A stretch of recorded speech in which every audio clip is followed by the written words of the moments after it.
Hello friends, welcome to my channel and thanks for watching this video. Friends, in this video we are going to discuss about the stock of Apple, and after the past couple of days brutal fall, the stock is finally trying to move on the higher end of the range. So let's check that whether this is the final low for the time being, or there is a possibility of upside or downside. So we can go with all the support and resistance which we can see here.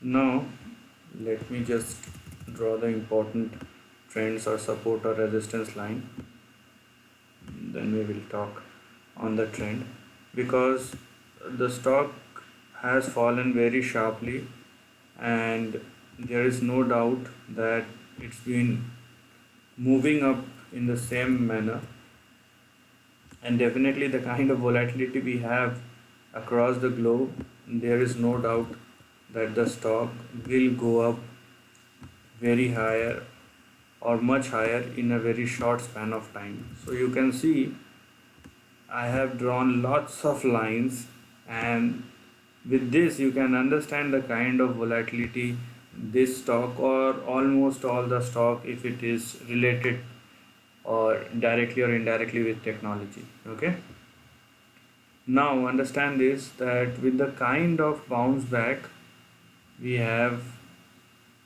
in one trading session, the stock moved up like 6%. So you can see the downfall. So the stock has moved 24% and finally reaches probably the lower end of the range. We can't say. What we can say here, that with the 1 day move, the stock has definitely uh, push itself a bit higher, and it moved up, or probably it managed to move inside a trading range where you can find your current price is nothing but your support level.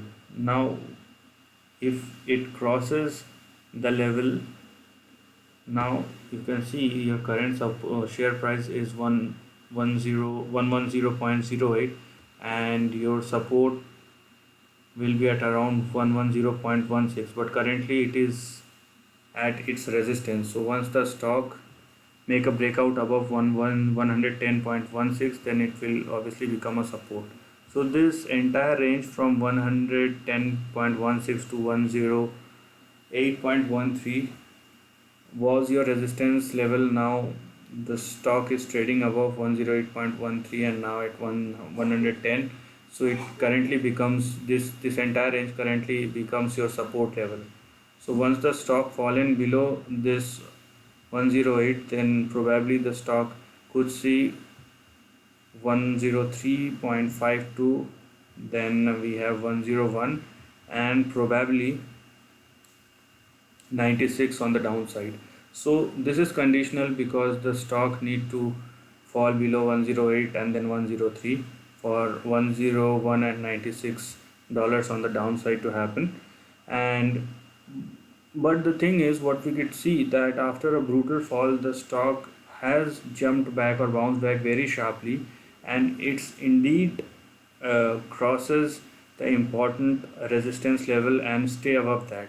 So there is a fair amount of chance that we could see a sharp bounce back, where you will find your first target or resistance level at 113, then you have 118, and then we have 123. After 1 2 3 we have our next target at 127, then we have 132, and finally we have 137, which was the previous recent high. Now there is another thing which you need to understand, is the probability, because this is simply a bounce back, and whether it is a proper rebound or not, we get to know once the stock crosses $123 on the upside. So you will see that once the stock reaches 113 and 118, these two are big resistance level, and the reconfirmation comes of a proper rebound once the stock reaches 123 and sustain over 123 and 124. After that, we can call it as a sharp rebound where the possibility for this stock to reach towards 137 is very high. Until then, your first target would be to look at the current support levels so that it won't breach on the lower side. Once that happen, you will look at 113 and 118 on the higher end. Once 118 crosses, then you will look at 123 for reconfirmation, and once 123 crosses on the upside, then you can, or you, the probability of moving higher towards 127, 132 and 137 odd dollars will be much higher than it is right now. So this is the end of the video. If you like this content, do share your thoughts in the comment section and subscribe my channel. Lastly, take care of your family and friends.